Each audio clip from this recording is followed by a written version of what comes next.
No drugs in Surat city અભિયાન અંતર્ગત mephedrone ડ્રગ્સના જથ્થા સાથે એક આરોપીને ઝડપી પાડતી ભેસ્તાન પોલીસ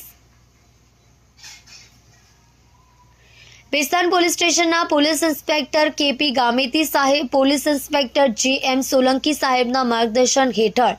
ભેસ્તાન પોલીસ સ્ટેશનના સર્વેલન્સ સ્ટાફના પોલીસ સબ ઇન્સ્પેક્ટર જે.એમ. પટેલના નેતૃત્વ હેઠળ assistant police constable Rohit Kumar Shardulbhai, assistant police constable Kunjan Kumar Bharatbhai police station વિસ્તારમાં પેટ્રોલિંગ દરમિયાન તેઓના અંગત અને વિશ્વાસુ બાતમીદાર મારફતે એનડીપીએસ અંગે સંયુક્ત બાતમી હકીકત મેળવી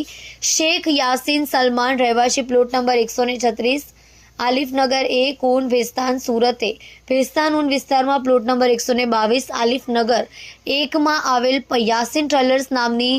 દુકાનમાં ગેરકાયદેસર માદક પદાર્થ એમડીનું વેચાણ સારું ગેરકાયદેસર માદક પદાર્થ એમડીનો જથ્થો પોતે ભાડે રાખેલ પ્લોટ નંબર 122 આલિફનગર 1 ઉન ભેસ્તાન સુરત શહેરવાળી દુકાન ખાતે સંતાડી રાખ્યું છે।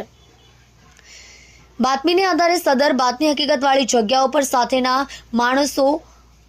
તથા પંચો સાથે રેડ કરી એક આરોપી નામે શેખ યાસીન સલમાન ઉંમર 34 રહેવાસી પ્લોટ નંબર 136 આલિફનગર 1 ઓન ભેસ્તાન સુરતનાઓને વગર પાસ પરમિટનો મેફેડોન ડ્રગ્સનો જથ્થો